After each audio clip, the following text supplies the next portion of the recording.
tuší, že na něj čeká galantní jelen. Dobrý den, kozy den, já jsem galantní jelen, projedu tě pohledem, upředu tě jako len. Jsem ten, co tě vzadu tlačí, myslí, že to jednou stačí.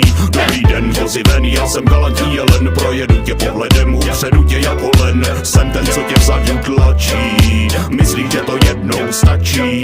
Tak to ne, jelene, galantní nebo ne, takhle to nebude, Budulínek diktuje. Povídám, ty dostaneš, středověk zažiješ, ty i tvoje díra pozná, co málo která bluzná. Rozvírá se jako květina v prdeli osina, zvu tě do roka a do dne jako kozina, že udělal jsem kostru z Kevina, víc celá dědina. Tvoje šance jediná je zdrhnout, to ti povídám.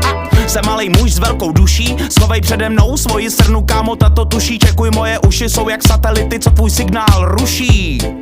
A ještě mi to sluší, a ještě mi to sluší, a ještě mi to sluší. Ty mý uši, ty mý uši, ty mý uši. Dobrý den, kozy ven, já jsem galantní jelen, projedu tě pohledem, upředu tě jako len. Jsem ten, co tě vzadu tlačí, myslí, že to jednou stačí. Jen co to jelen dořekl, popadl ho Budulínek a cloumal s ním o 106. Div, že z něj duši nevytřásl.